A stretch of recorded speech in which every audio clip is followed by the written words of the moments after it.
పన్నుల మోత ఇది రాష్ట్ర ప్రభుత్వ విధానం. సంక్షేమ ఫలాలు హస్తవాసి ఉన్నవారి జేబుల్లోకి వెళ్తుంటే సుంకాల భారాలు మాత్రం రాష్ట్ర ప్రజలు నడ్డివిరుస్తున్నాయి.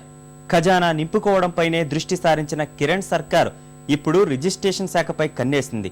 భూముల విలువను పెంచి ఏకంగా 1200 కోట్లు పిండుకోవాలని నిర్ణయించింది.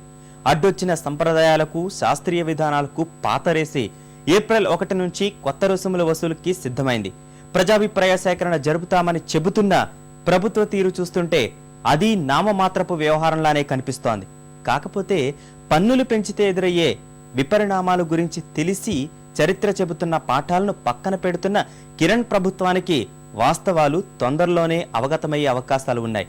ఇప్పటికే తగ్గిన భూముల క్రయ విక్రయాలు ఆ విషయాన్నే సూచిస్తున్నాయి.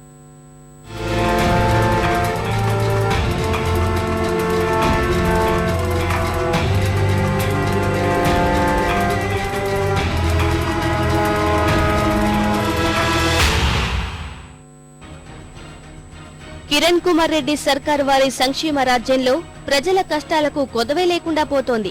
రూపాయికి కిలో బియ్యం, వడ్డీ లేని రుణాలు, ఆరోగ్య సిరులు ఎలా ఉన్నప్పటికీ పన్నుల మోతతో సామాన్యులు చస్తూ బతుకుతున్నారు. సంక్షేమ పథకాలు జలయజ్ఞం పేరు చెప్పి వేల కోట్లు ఖర్చు చేస్తున్న రాష్ట్ర ప్రభుత్వం నిధుల వేటలో ప్రత్యక్ష పరోక్ష దోపిడీకి తెగబడుతోంది. నిత్యావసర ధరల పెరుగుదలతో ప్రజలు పడుతున్న కష్టాలను పట్టించుకోకుండా కరెంటు ఛార్జీలు, విలువ ఆధారిత పన్నులు చెడామడా పెంచేసిన ముఖ్యమంత్రి కిరణ్ కుమార్ రెడ్డి ఇప్పుడు భూముల విలువను పెంచి నడ్డీ విరిచేందుకు సిద్ధమయ్యారు.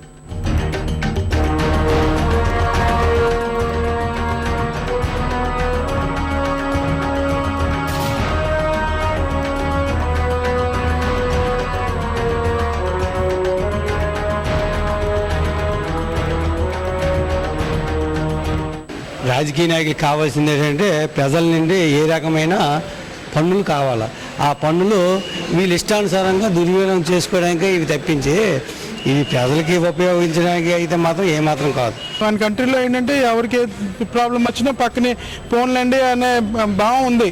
సో అది అడ్వాంటేజ్ తీసుకుంటున్నారు అంతే. ఈ డెమోక్రటిక్ కంట్రీలో మనం ఏం చేయలేకపోతున్నాం అంతే. భూమిపై పౌరులకు హక్కు కల్పించేందుకు కనీస రుసుము తీసుకోవాలనే విషయాన్ని మరచిన కాంగ్రెస్ సర్కార్ 2004 నుంచి దీన్నో ఆదాయ వనరుగా చూస్తోంది. ఈ దశలోనే ఏప్రిల్ 1 నుంచి భూముల ధరలను పెంచాలని రాష్ట్ర ప్రభుత్వం నిర్ణయించింది. 1200 కోట్ల రూపాయల అదనపు ఆదాయంపై దృష్టి సారించి శాస్త్రీయ పద్ధతులకు తిలోదకాలు ఇచ్చింది.